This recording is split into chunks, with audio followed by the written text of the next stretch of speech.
Welcome to Islamic Life Coach School Podcast. Apply tools that you learn in this podcast and your life will be unrecognizably successful. Now your host, Dr. Kamal Akhtar. Hello everyone. Peace and blessings be upon all of you. Today I wanted to talk about how life coaching could be an integral part of any individual's life. And I mean any. But there are so many misconceptions about life coaching out there that it actually hurts me. So I want to take some time to recognize these belief systems and be able to address them one by one. As much as life coaching is an integral part of my life, there are a lot of people out there who don't know what life coaching is. They especially don't know what I do is a unique combination. I'm a physician life coach.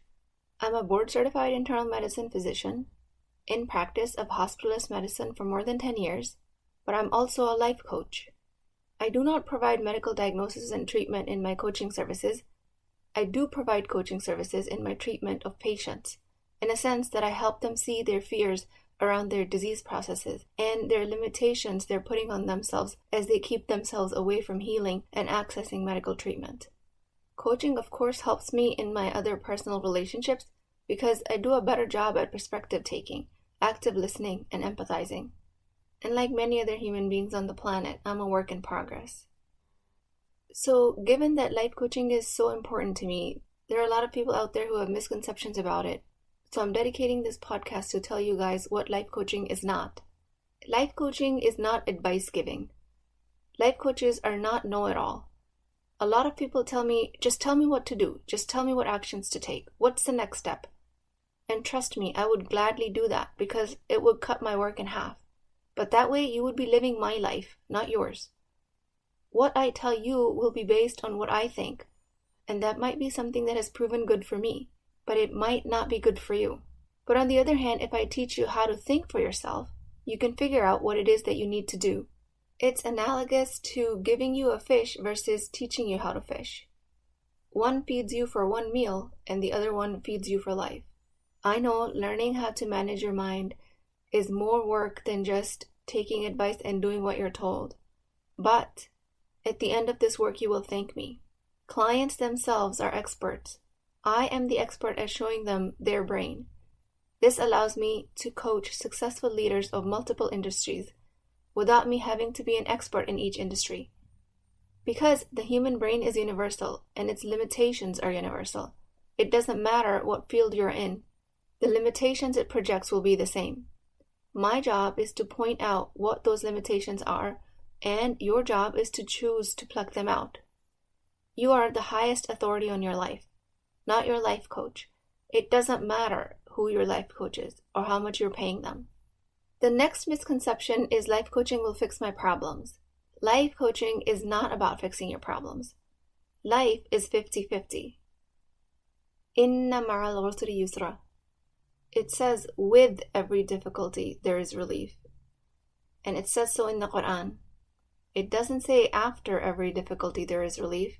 It says that they go along hand in hand. Life is 50-50. It is not better here than it will be over there in the future.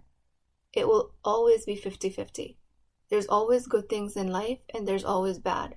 If you have financial struggles now and you're being tested in such a matter, you might be later tested with the money that you get. You don't work hard, take action, make efforts because you think after all of that work your life will be better. Life will always maintain this balance. It will always have this equal contrast. Life coaching is not about fixing your problems.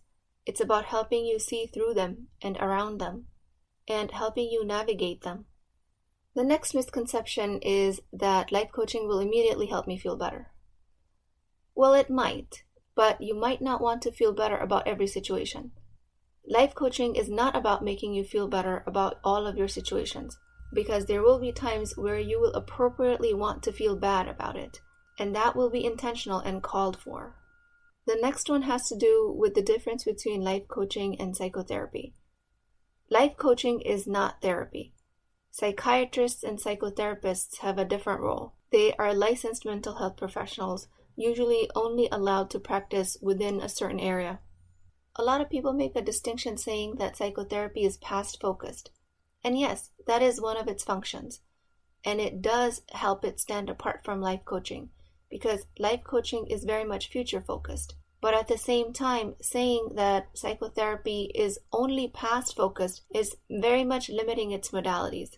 There are very many other therapeutic treatment options available in psychotherapy that are other than just talk therapy or figuring out where and why these limiting beliefs are originating from. In life coaching, we explore that as well, but psychotherapy goes into much more detail with that. Plus, psychiatrists are medical doctors that are able to provide prescriptions for medications like psychotropic agents, antidepressants, and sometimes that is probably what you need. Life coaches can do no such thing. They cannot diagnose and they cannot prescribe. One other things that life coaches are not doing, especially the one that operate from my theory of life coaching, is that they're not investigating and reinvestigating what happened in the past, because that wires the brain to think like the past. That way you recreate the same future. Life coaches help people who are functioning rather independently and want to renew their brain with a new clarity and progress in their life. People with a mental health diagnosis on medications can also hire life coaches when they're stable on therapeutic modalities like therapy or medication. One upper hand life coaching might have has to do with the stigma that is attached to therapy, mental illness, and psychiatrists. If you're reluctant to seek out therapy because of the cultural stigma attached to it, life coaching might be a better alternative for you. It never replaces psychotherapy. Neither modality replaces each other. They complement each other. So if you want to overcome some cultural discomfort about how to improve the self, then please look into life coaching. So the licensed mental health professions are heavily regulated, and life coaching is not. It is mostly an unregulated industry, which comes with its own good and bad, and I will talk about it in a little bit. Psychiatrists, psychotherapists, life coaches help you gain the muscle of insight. That muscle of insight is absolutely necessary before you can embark on any transformation of any sort. If you want to advance your life, you have to have insight as to where you're stuck. This muscle of insight is what helps you see the limitations so you can actually work on them. One benefit that life coaches might have is that most of the people that seek out life coaching actually have some level of insight that they need some work. They're just afraid of what they're finding after they start to look inwards and they start to do this work. As a life coach, I show them that there's nothing to be afraid of. You are whole and complete, and you will be whole and complete with and without life coaching. Another limitation I run into is people tell me life coaching is bad branding. People say, you're a board-certified physician. Why do you call yourself a life coach? One industry, again, is heavily regulated and the other one unregulated. They tell me, why are you bringing yourself to a lower level? I am a proud physician life coach.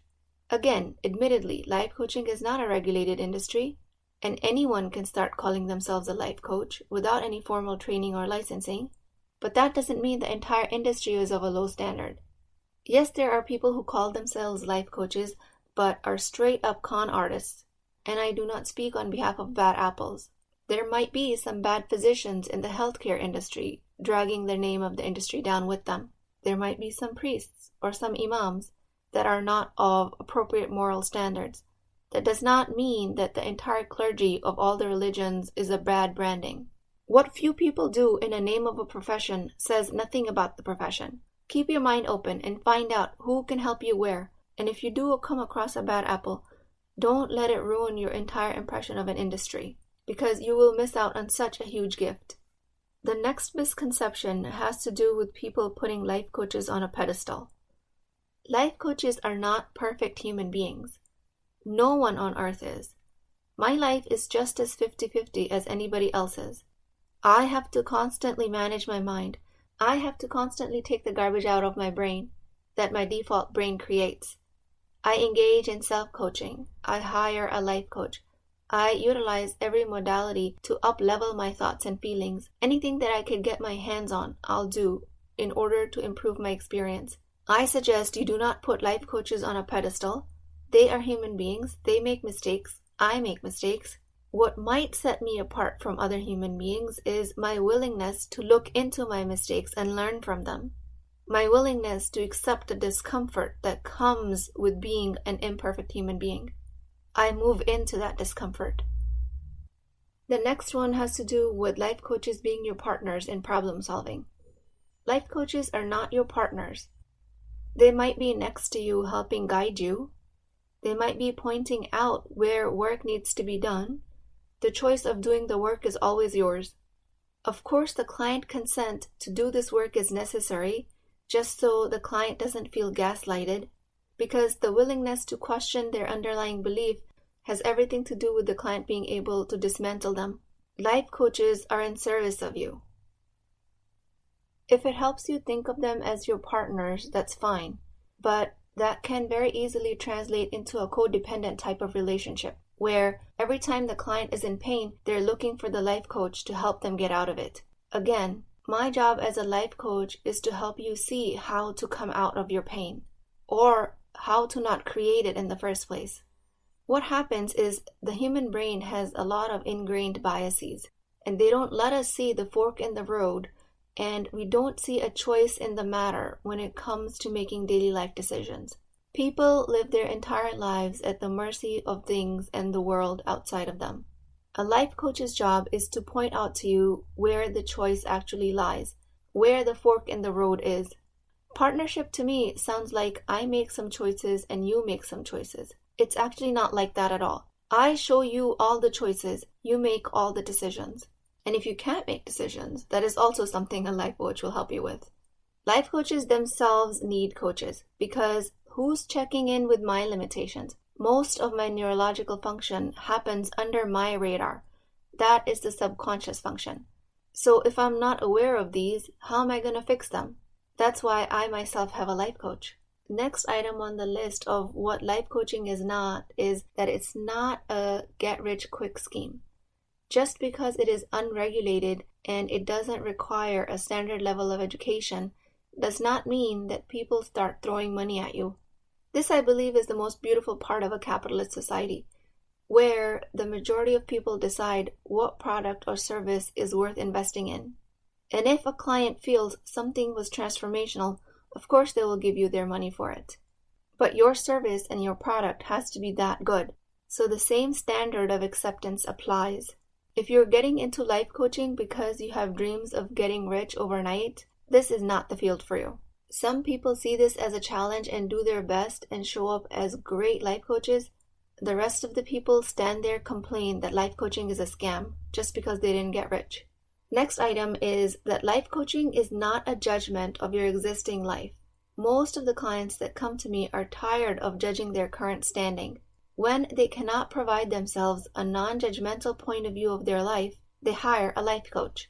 If you feel judged by a life coach, they're probably not doing a good job, because that is one of their main purposes, to provide you clean space to investigate what can be improved upon. At the same time, I need you to keep an open mind about the difference between gaslighting and cognitive dissonance. People will say, "Oh, I completely feel dismissed. My life coach completely dismissed my experience." And that might be happening, but there is a certain discomfort associated with cognitive dissonance, meaning you're going into life coaching with a limiting belief and limiting identity, and the life coach shows you that this is what you're doing. Do you want to change it? In the name of self-preservation, you would not want to give up that identity, and you will hold on to it with your dear life. And if life coach pushes you a little bit, you might have a tendency to say that I was dismissed as a person.